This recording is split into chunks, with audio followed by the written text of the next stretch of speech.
this very elementary quantum system, namely magnetic monopoles.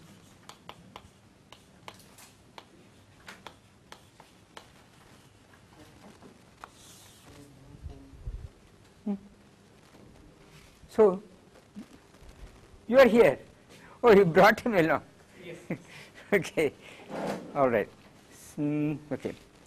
So, what we want to do is to see how the treat this system from a Lagrangian framework. Okay.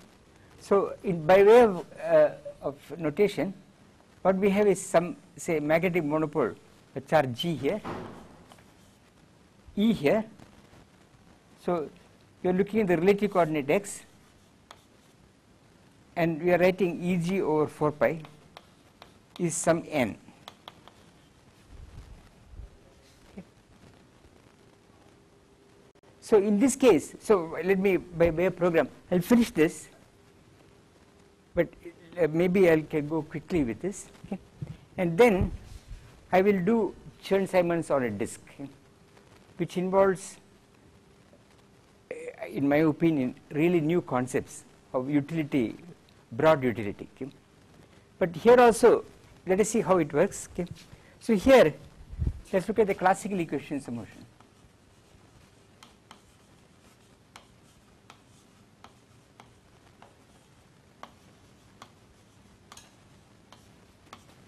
So, here the classical equations are given by the Lorentz force equation, right?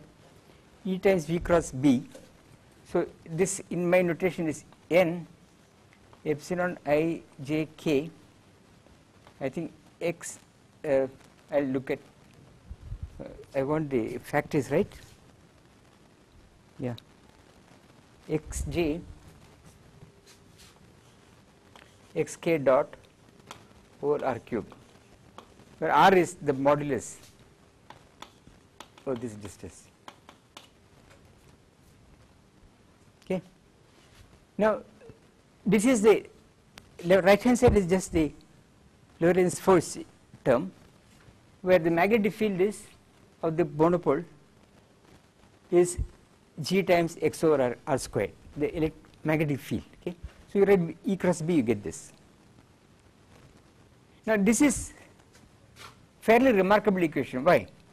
Implies, if I look as r times x hat dot x hat I,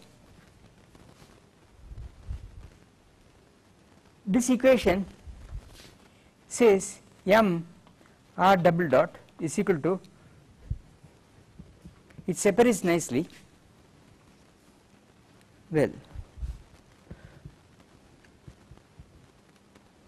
I think even the m is not necessary.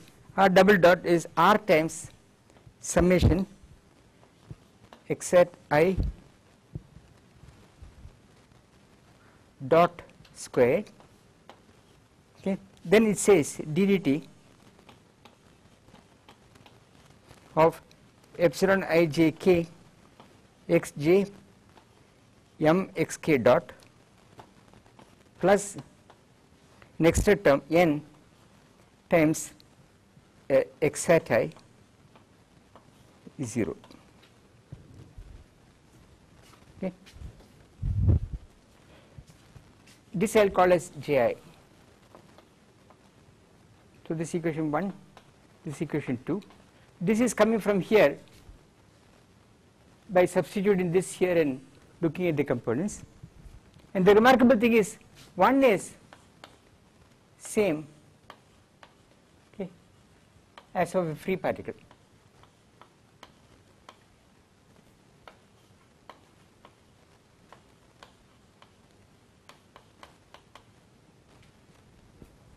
Two is the remarkable thing. 2, okay, involves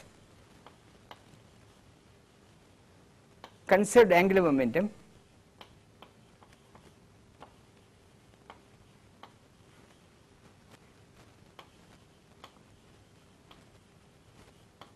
Ji, okay, but this is not equal to orbital angular momentum, not equal to orbital angular momentum.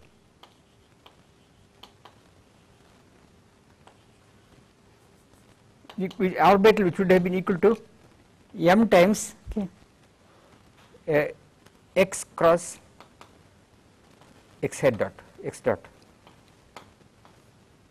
right, r cross p. This would have been the classical free particle angular momentum, but that it is not this. There is an extra helicity in particular. So this would be orbital. Okay. So in particular, what is interesting is x hat dot j, okay, is n is not equal to x hat dot l, which is 0. The orbital case, this equation is identity, correct, this one, but here it is not the case, there is an n here.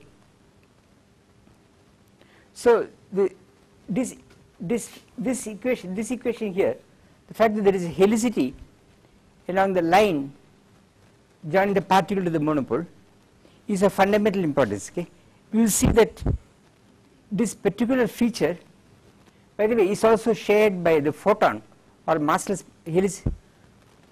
particle with helicity, but in the momentum space. Okay, there is some duality between monopoles and massless particles. Okay, is the one which is going to cause all topological complications. Okay, so how will I describe this in the Hamiltonian formulation? Is as usual very easy.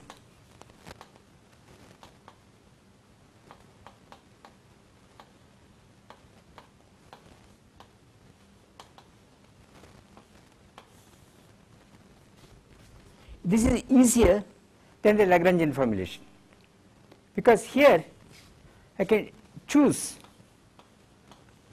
the Hamiltonian to be 1/2, let me write it in this way, okay, velocity dot square, and I will give you Poisson brackets, okay, between the coordinates, between the velocities. Okay. So I will say that the Poisson bracket of xi with xj, xi with xj is 0.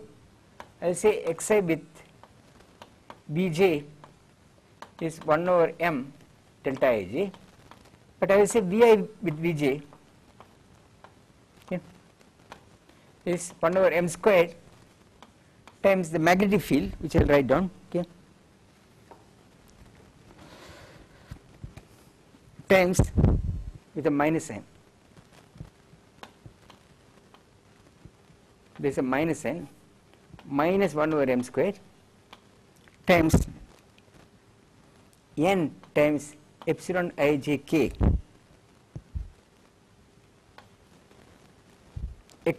xk over r cube.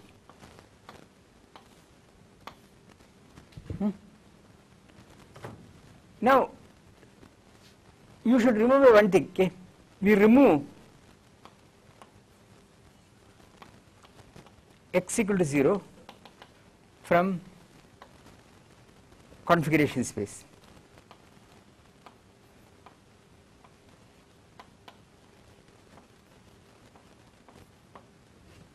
Because otherwise this equation is not defined. Okay, but this is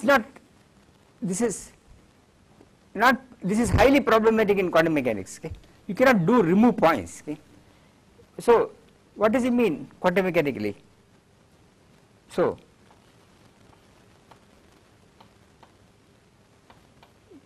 in quantum mechanics, let me show you some. You cannot remove, because we are dealing with Hilbert spaces. There is no meaning in removing points, okay, because the Hilbert space does not care about points. Okay. So what does it mean? Now let me remark on a very peculiar phenomenon which already happens here. Okay.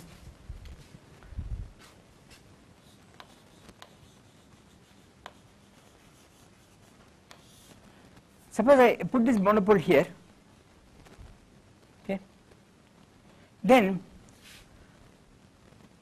I will shoot the charge like this towards the monopole. Okay.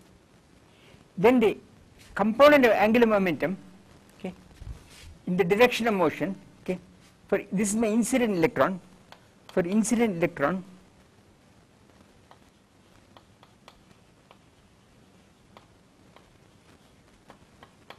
okay, component of angular momentum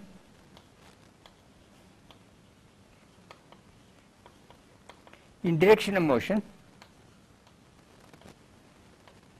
okay,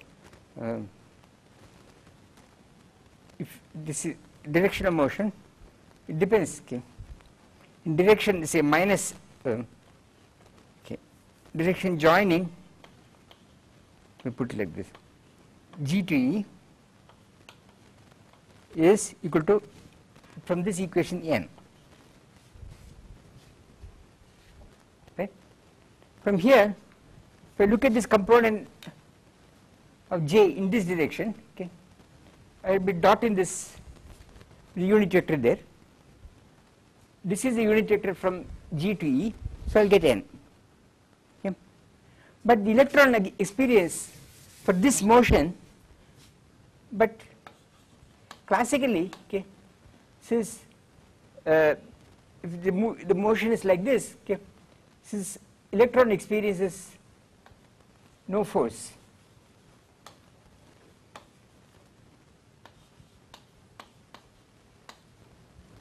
right, this term, the force term, in the equation of motion you had this epsilon ijk xj dot xk over r cube, right. So here position and velocity are parallel, so there is no force. So the electron will go right through classically on this other side. It will go through the monopole and emerge on the other side. But after it has emerged, and will go through G monopole.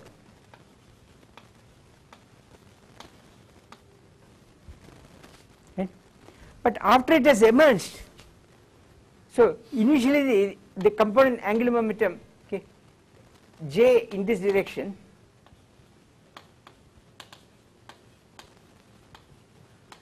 is equal to n. Right? Now after, what happens, J in this direction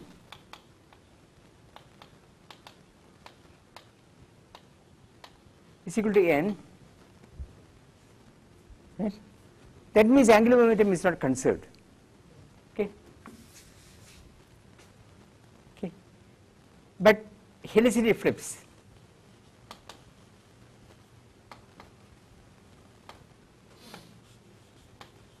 Implying, okay, J not conserved.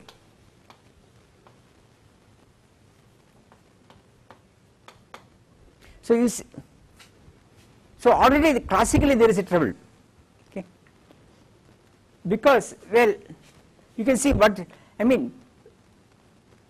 So if you want to maintain conservation of angular momentum, you have to remove these trajectories, okay.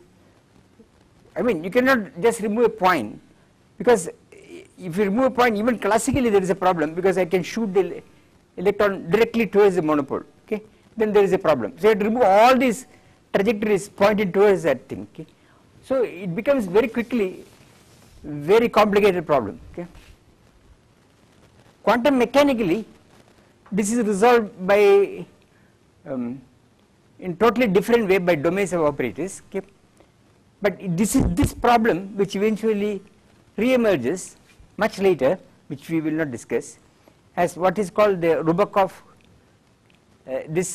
what is it, monopole induced proton decay. You might have heard about the monopole induced proton decay, the Rubakov-Kallen effect, okay, in grand unified theories, you might have heard. It is this problem which gets more and more and more elaborated, and eventually I think C.N. Yang and I think it is Yang who discovered that this is causing some problem in the presence of some magnetic moment type terms, okay, in the Hamiltonian, and then Rubakov and then Kallen elaborated on this, okay, in the grand unified context. So it is this little problem that gets elaborated. But anyway, I want to go back here. So this now the main problem is that so the Hamiltonian formulation is easy. Classically, if you want to treat this classically, and you really want to, you may say mumble about trajectories having measure 0 and so on, whatever that may mean. Okay, but you cannot look at these trajectories in the charge monopole system without losing conservation of angular momentum. Okay, this does not happen quantum mechanically. So claim, okay, with configuration space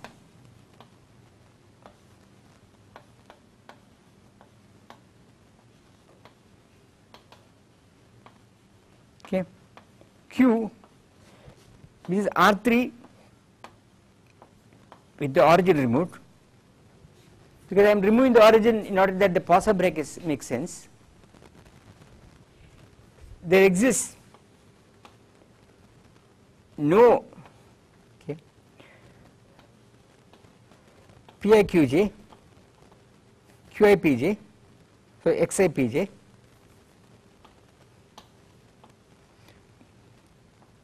on, let me put on phase space,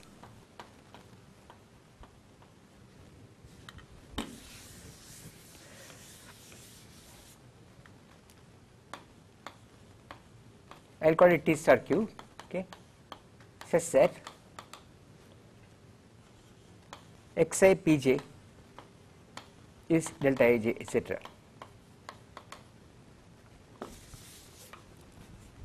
Okay. This I will not, I can prove this, but it is much, but the reason for this is the following. Okay, reason. If there had existed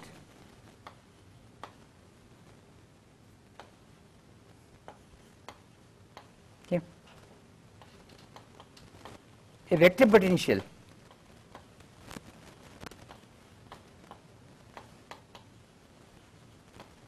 A such that, okay, let us say curl away epsilon ij k dj a k is my magnetic field, okay, which let me call it G, my magnetic field epsilon ij k, I think xj xk dot, I am not sure of my signs, over r cube, is it dimension is correct, magnetic field is 1 over r squared, no, epsilon ij, I am not writing it correctly.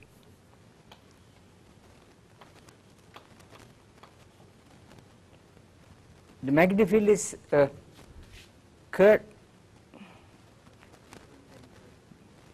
it should be xk, magnetic field is this, sorry. Now there is only one index, no, xj, I am getting confused now. So what is magnetic field? Magnetic field is xi over, no, it should be 1 over r cubed, 1 over r squared, no, xi over r cubed. Okay. So I want to dual this. Here, yes, it is just this. This should be xi over r cubed.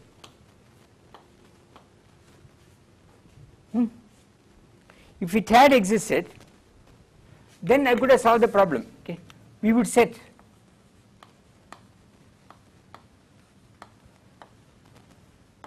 mass times the velocity as pi minus eai, and find, right, these pi's will commute, no, and find, okay, that, and find the pi.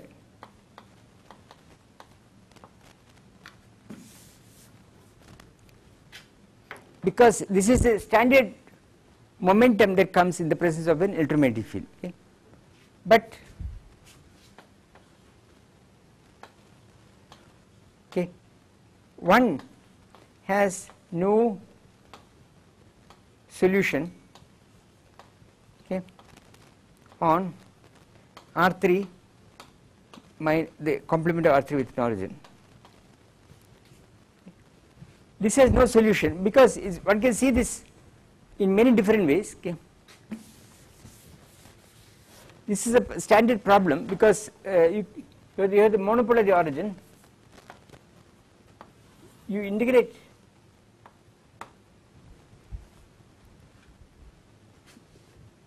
B dot ds on S2, right. I am not doing anything. So this is from this equation G up to 4 pi, maybe there is no 4 pi, I don't care about that. But on the other side, what we will get? This is a integral on S2 of dA would be 0 if A existed.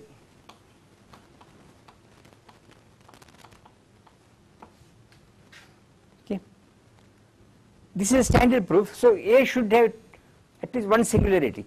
Okay, and this is the Dirac string. Okay, so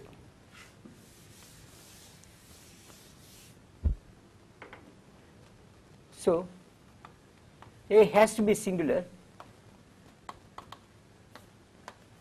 Singular means ill-defined. Okay.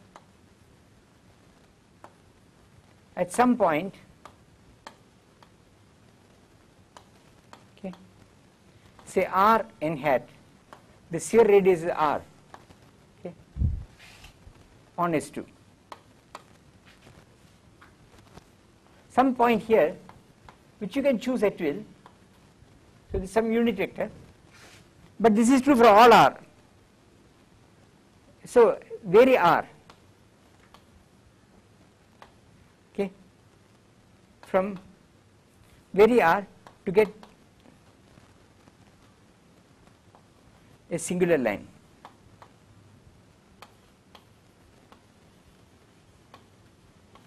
Okay, this is called the Dirac string.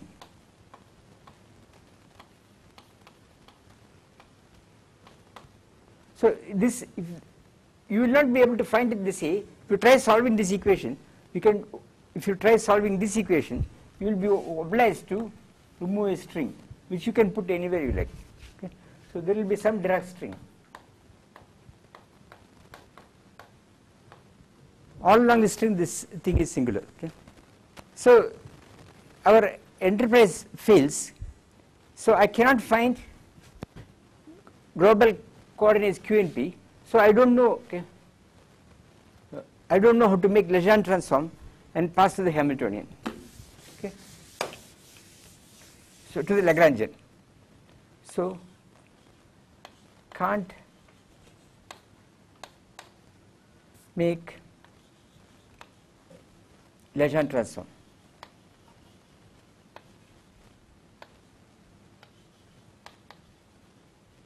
To find Lagrangian.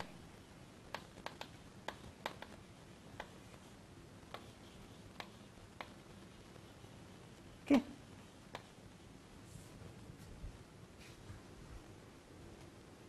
So what do? So I will write the Lagrangian directly, but still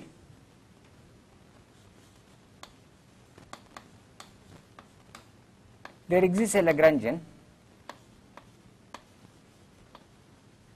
okay,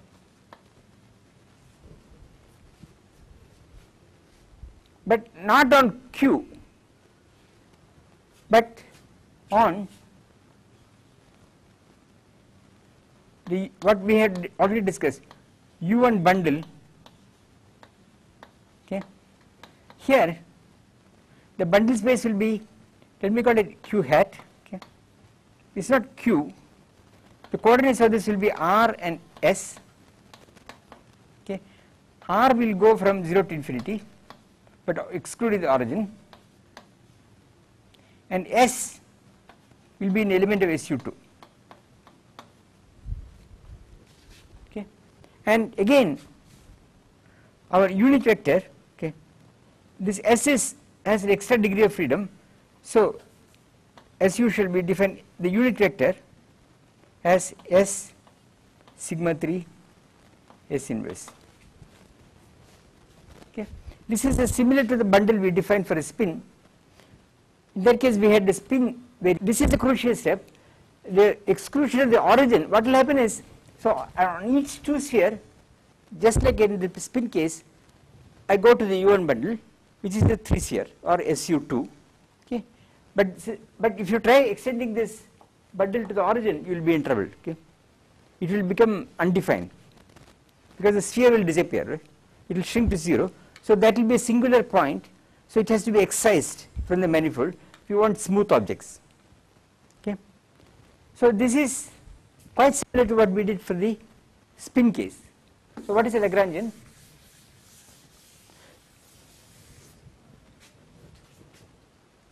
Okay, sorry.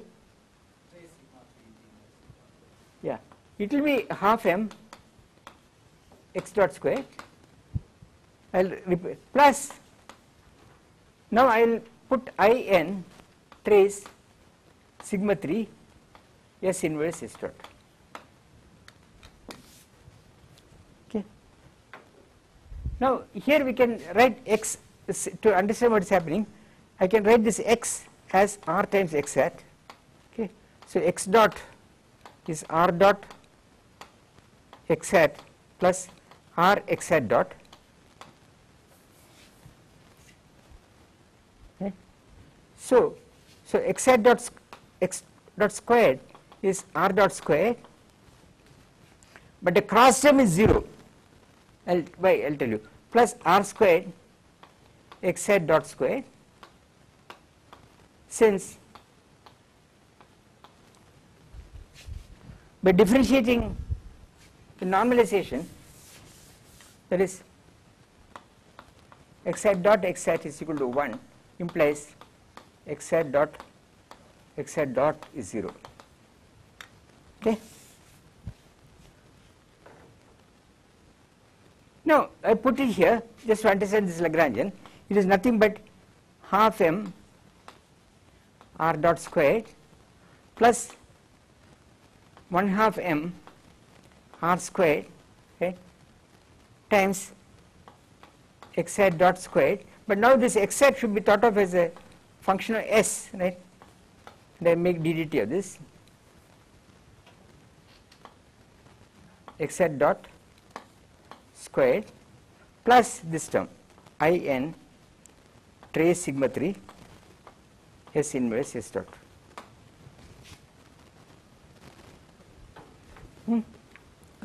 Why did I write like this? Variation of R will give you the standard free equation, which is what we want. Okay. Variation of R gives, okay, the free equation, which you can read off, right? Which will be R double dot is equal to, I think, R times x hat dot squared, if I am not wrong.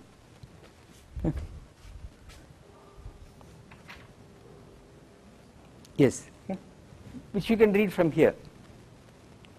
Now, when we vary the unit vector, I should really vary S. Okay.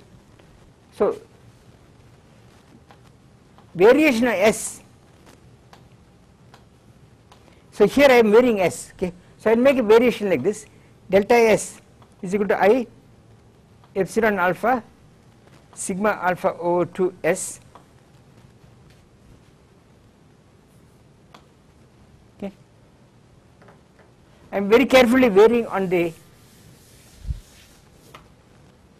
right here. Okay. Which should give me angular momentum. Is an infinitesimal rotation on the x hat. Okay. Is, as we have seen, is a infinitesimal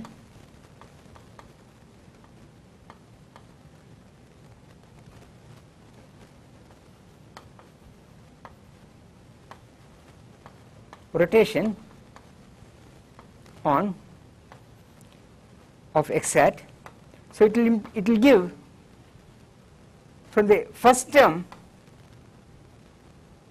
I will get the standard angular momentum 1/2 of m, okay, x hat x r cross dot x dot epsilon alpha dot, this is alpha, times d epsilon alpha time derivative, because the equation of motion for a free particle is the statement that orbital angular momentum is conserved, but there will be an additional term plus in trace sigma 3, okay. But notice that if epsilon alpha were time independent, they will cancel in the middle, okay. So I need only worry about the epsilon alpha dot term, so it is going to be equal to, let me put like this, times epsilon alpha dot term trace sigma 3. So here there is an I epsilon I sigma 3, okay,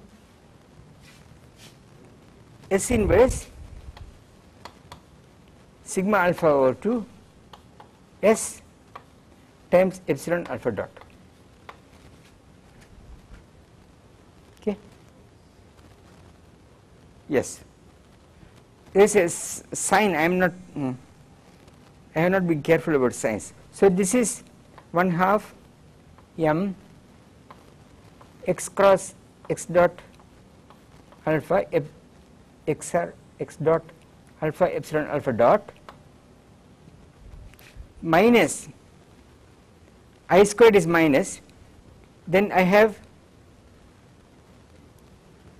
there are too many sigma, there is no too many sigma 3s I have put, sorry, one sigma 3 too many is here, trace sigma 3, this sigma 3 is not there,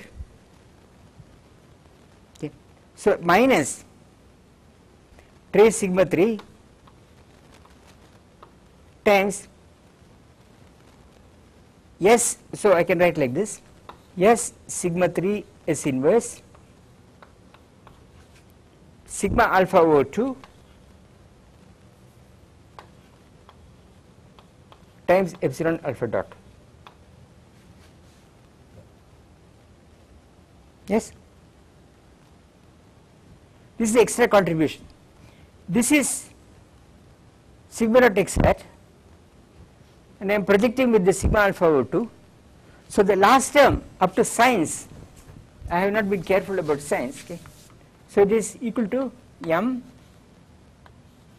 x cross x dot alpha minus n times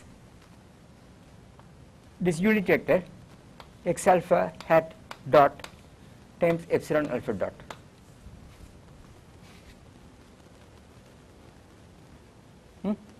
So, okay.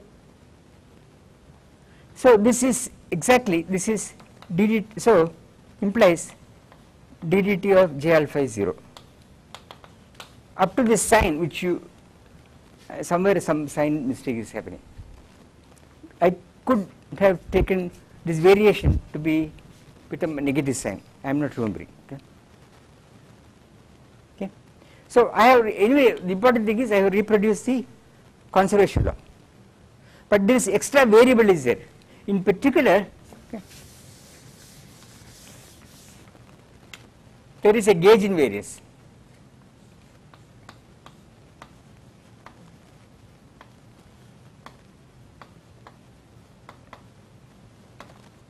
Namely, if I changes by something on the other side, namely I trace, I vary this by say sigma 3, yeah, sigma 3 over 2 times some epsilon dot epsilon,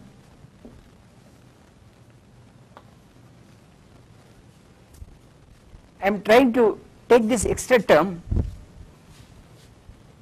and I am changing it on the other side. The delta x, but delta x will be 0 because x hat was the conjugate, because of the fact that you remember that x hat dot sigma was S sigma 3 G S inverse, right? So if I vary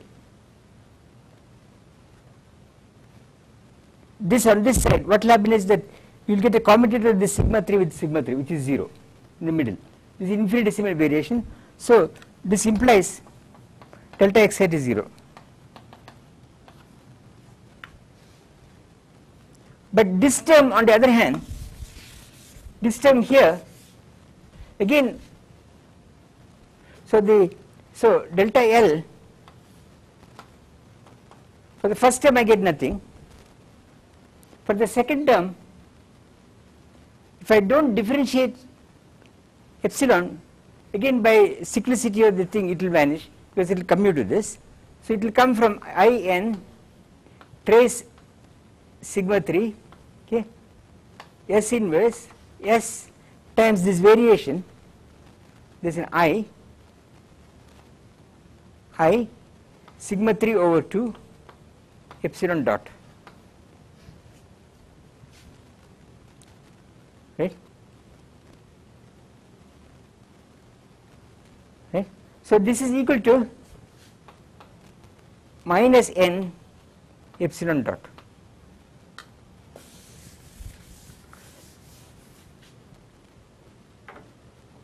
So what this is saying is that the right rotation, implying, okay, right rotation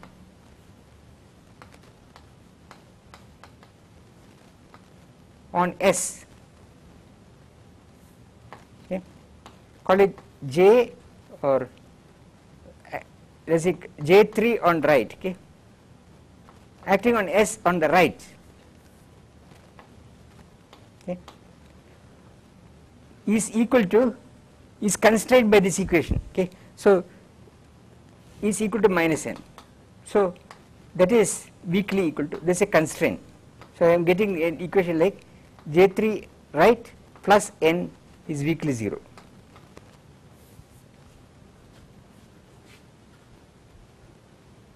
Again I have not been, I am noticing that I am consistently getting an extra minus sign, never mind, okay. So the right rotation is a constraint, so it is a first class constraint, okay. There are no other constraints, but it is saying that in the wave functions, when I make a rotation on the right, the left rotation is a physical rotation, that is the one which rotates x, but on the right this is the thing that defines the bundle and it is fixed by this n. Okay. So it's acting on the right of, so on wave functions, so on wave functions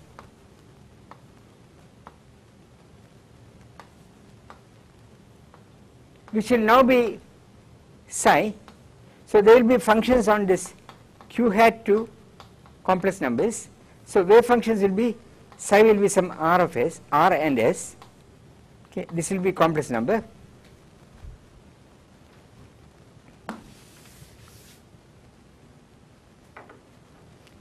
What this is saying is that when I act on the right, psi r, if I rotate, here I have rotated s, where is it?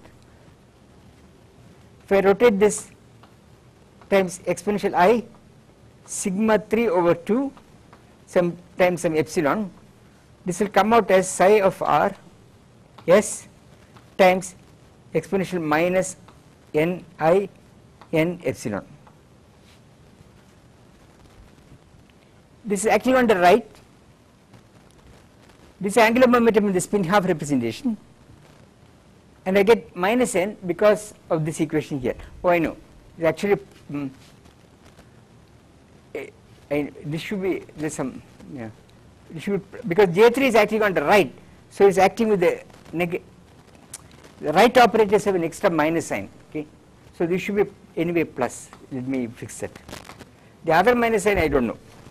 So this is acting on the right, so this operator is coming with a plus. because it is acting on the wrong side of S, it is going in, sorry, that's not right. No, I am making mistakes. Sorry about that.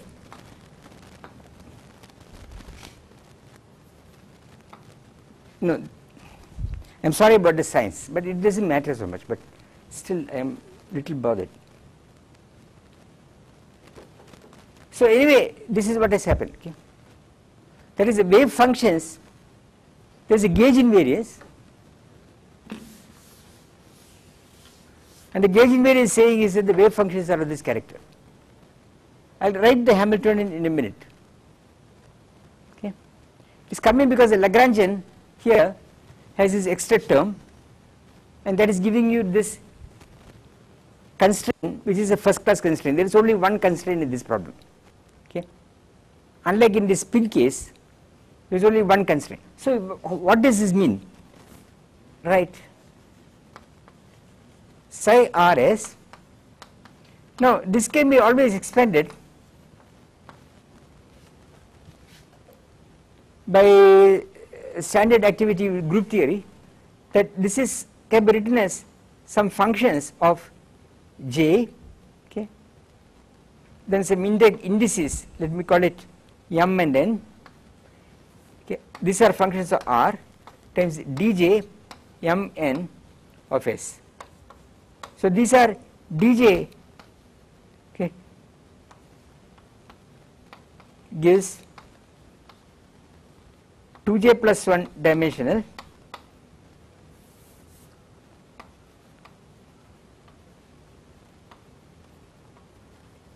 IRR of SU2, okay, angular momentum J. This is the analog of the spherical YLM functions, but the what is it called, Peter-Weyl theorem, you can always do this. Okay. Now what is this equation say? The constraint says, no, dj Mn S exponential I sigma 3 over 2 epsilon is dj Mn of S times exponential, I should write, let me call it M prime times exponential I M prime epsilon. So let me call this as M prime. Okay. Just to not to confuse with that N. This is a property of all these rotation matrices, so implies M prime equal to N.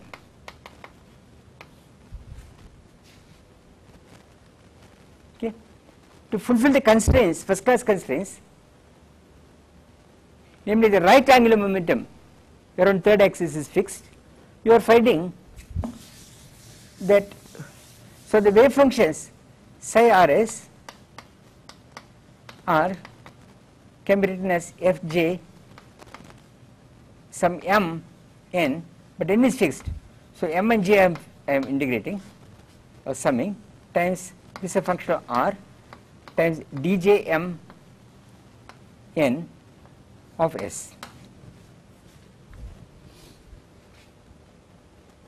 Okay.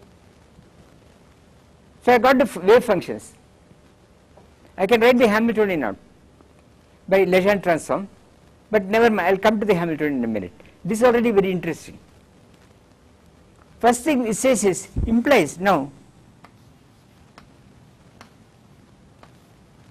if J is integer, say, now we know that this N can only take values from minus J to plus J.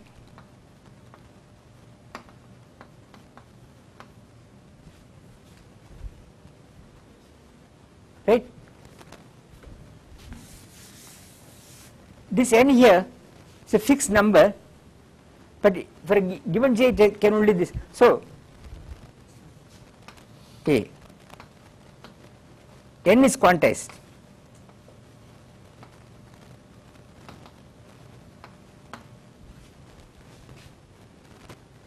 we fix n, if n is fixed, okay, to some integer value, okay, to be integer,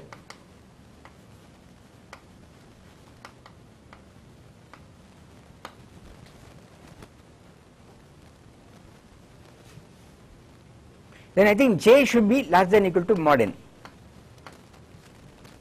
and integer, because if j were, because the maximum value of n is j, okay, so if you fix this n, the modulus of n will give you a lower bound on j, then you have to sum. So the summation here will be like this, okay. So the psi rs will be summed with j larger than or equal to mod n, okay. Then I sum over the possible values for a given j of f j m n of r times d j m n of s.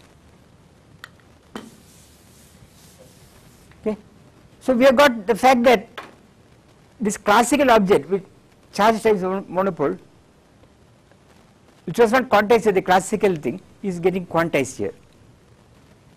Secondly, okay, in this case, so furthermore it says, okay, in this case, okay, the particle is half integral, is bosonic. Is tensorial. That means its angular momentum is integral. Okay, I have not proved statistics, so I will call it tensorial. Okay. Secondly, okay, you could also have, if j, if n is half integral,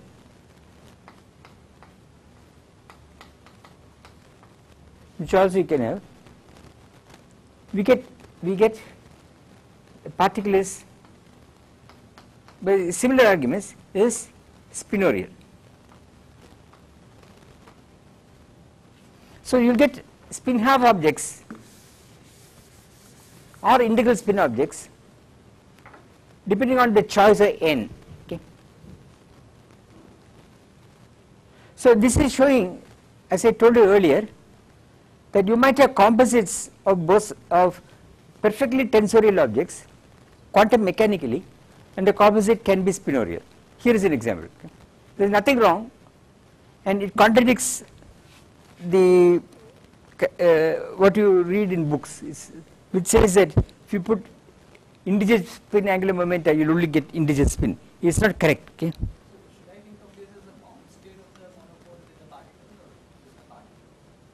The composite system of E and G, yeah, the composite system of E and G has this property. Okay. In the quantum mechanics, you don't remove anything. So, what is a Hilbert space?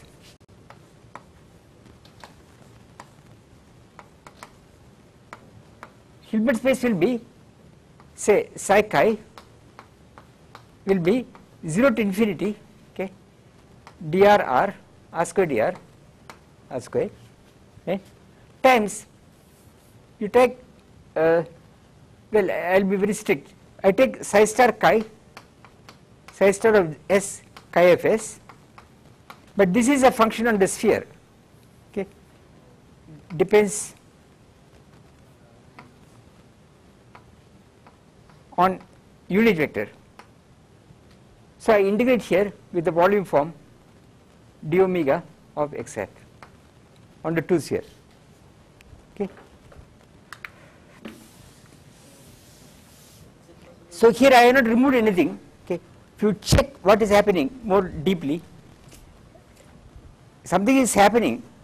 All these wave functions that I am writing here will be obliged to vanish at the origin, okay, when they are in the domain of the Hamiltonian. Okay. So the operator theory domains get linked up with topological issues. I mean, they one is intimately linked to the other, but when you complete the Hilbert space you get everything. Okay. So you have not removed anything. You can do the scattering we were talking about, and you will see that at this level there is no problem. Okay. I mean, what do I mean by scattering right through the origin? You have to create a wave packet and look for forward scattering. Okay. That's what you have to do, right? And nothing much, there is the forward scattering cross section becomes infinite, okay? But there is no problem with conservation of angular momentum. Okay? But the cross section becomes infinite. I will show you some very interesting things here. So in the classical picture you have the Dirac string, right? So like if you want to take the classical limit of the set, try to get the Dirac string, how do you see that? No, there is no string or anything. I mean, that is a mystification of the treatment. Okay. The configuration space of the human bundle. Right. The wave function at the e power minus i's. There is no problem. Okay. It's just that when Dirac, by the way, did not talk about strings. That was a later. So this first class constraints represent just one constraint. There's only one constraint in this case. Gauge transformation. That is a U1 gauge transformation in this case, because the spin case there was no kinetic energy term for the spin. Okay. Here there are terms coming from the kinetic energy term from X hat, making them the second class constraints of the pure C system into no longer constraints. Okay. So it is much simpler in that way. Okay. But this is a good example where the topological issues get mingled with operator theoretic issues. Okay. So the usual way we think about the Dirac string in terms of the human gauge bundle, we have two patches and then the Yes. gauge vector. Ah. So if the particle coupled to that system, would I go the first Lagrangian I wrote, or I would write the other? If you want to take sections of this bundle, see here, that comes from here. This S is living on the SU2 or the U1 bundle. Now, if you want, you can write this object by taking two sections on S2, fix the gauge on one and other, and you will get a transition function. Okay. You can write this in that way. I will take this object and I will write psi in the north pole, psi in the south pole with the transition function. Likewise for the other one. But when you compute this thing, this transition function disappears and I am back here. Okay. Okay. So this is much simpler way of viewing the situation than taking sections. Okay. So I should write the Hamiltonian out in this case. Okay. It is somewhere I have written down. So you have considered particle coupled to this Hamiltonian Huh? monopole. You have considered the simplest possible, particle coupled to the monopole. Yeah. Is it the most amount of complexity that occurs in this problem, or it will couple something else?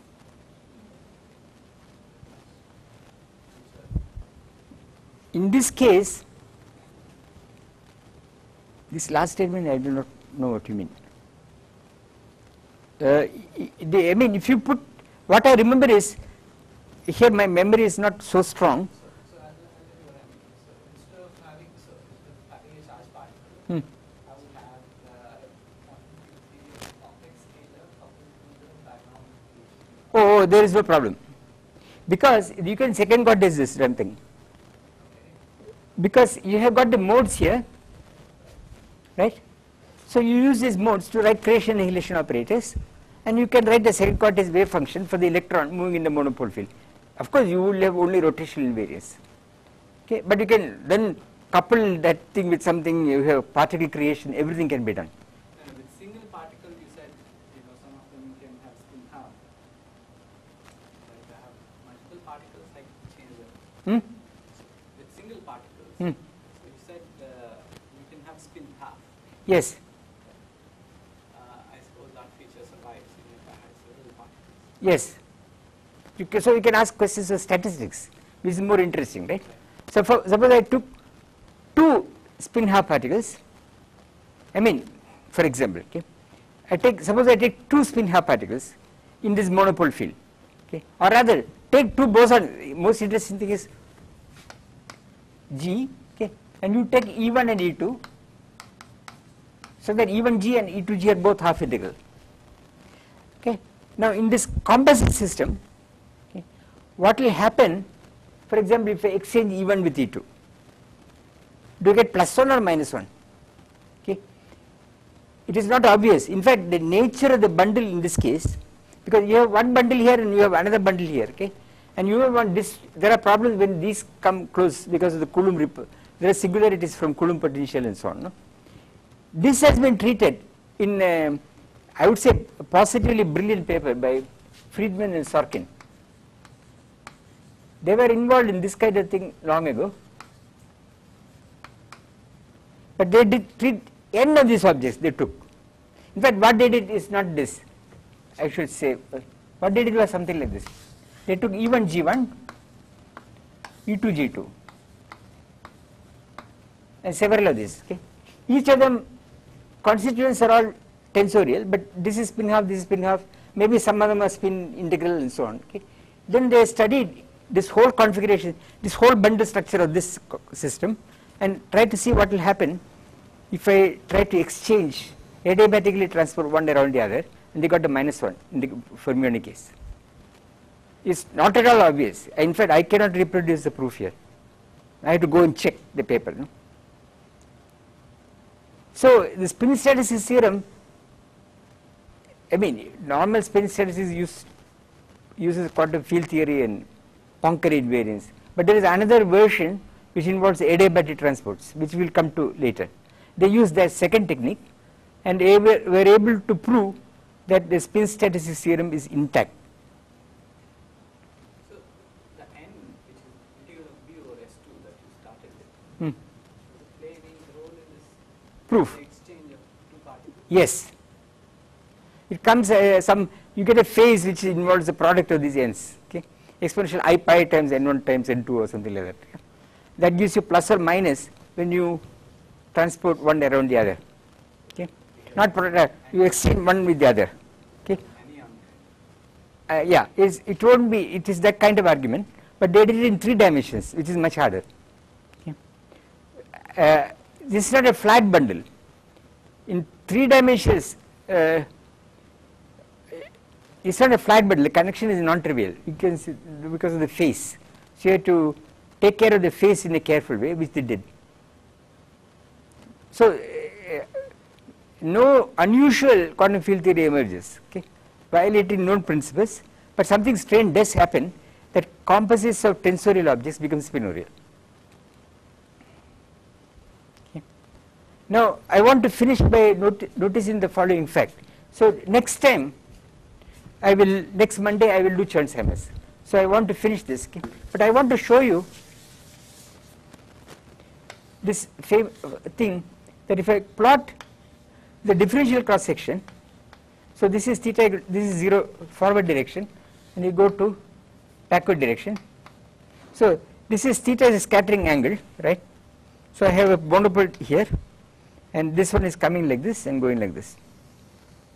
Okay, this electron coming, and this is my scattering angle. Okay. Now this cross section is very remarkable. There is certainly an infinity at the here, the forward direction. That comes from the Coulomb fact that the particle is able to pass right through. But then comes the surprise. There are a sequence. This is classical. This is classical. You get a sequence of infinities, and they accumulate. Yeah? So there is an accumulation. This is an accumulation point. So it becomes more and more infinite. This is a classical situation using impact parameters, and you get a sequence graphs like this, and you get infinity, infinity, infinity. It goes on and on and on. And they accumulate in the backward direction classically. Okay. Now if you try to see what happens quantum mechanically, forward direction exists, but all these singularities, okay, quantum theory eliminates these singularities.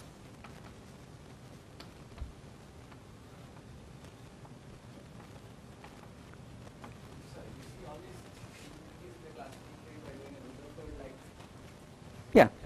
Yes. Just use impact. You have a dp. There is a fixed target, and you have the impact parameter, and there is a way to compute cross section by taking a small volume initially and see how it expands, and taking a derivative. Okay. So it is given in terms of the classical action evaluated on the trajectory and some Van Vleck determinant. They all diverge. Okay. This is well known. Very funny, but when you go into quantum theory, all of them go away except forward. Quantum mechanically, only the first one remains. Why it happens? Because when you these infinities have their origin in the semi. At this, what happens is that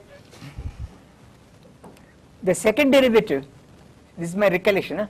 If you try doing this as originally notation will exist, but at this point they vanish. So you have to go to the cubic approximation, and you end up with getting area functions. And if you look at the properties of the area function, there is no singularity. Okay, but if you don't mind that, if you don't go to that next approximation, do the calculation earlier, you get infinity. So the quantum corrections, quantum mechanics is actually much smoother than the classical thing. It eliminates singularities, okay, because the numerator upstairs, okay, if the s becomes too large, infinity, there is some they don't contribute to the classic to the function in some sense. Okay. This is one of the I would say remarkable physical effects which come in the charge monopole system. This was noticed already by Wheeler and somebody else, and later we were trying to understand the semi-classical calculations, and we were, after a lot of trouble, able to, he did angular momentum analysis, Wheeler. In the classical case, you just remove a region, put a hard wall. There is no singularity. No. Okay. If you put a hard wall, you have to tell what happens to the trajectory when it hits the wall, but there is no singularity. There is some, I know, these singularities are caused by what they call rainbows and glories. You know, if you, I think, you know what, there are these conjugate points. If you take a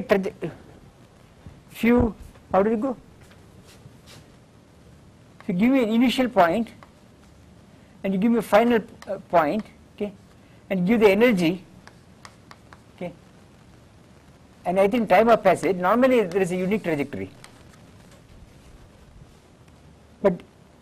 But at some point you get many trajectories coming here, more than one trajectory coming. In fact, the standard example is a garden hose.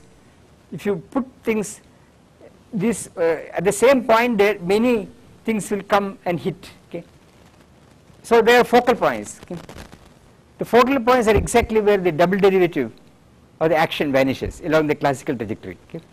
And these are called focal points, and they are what are called.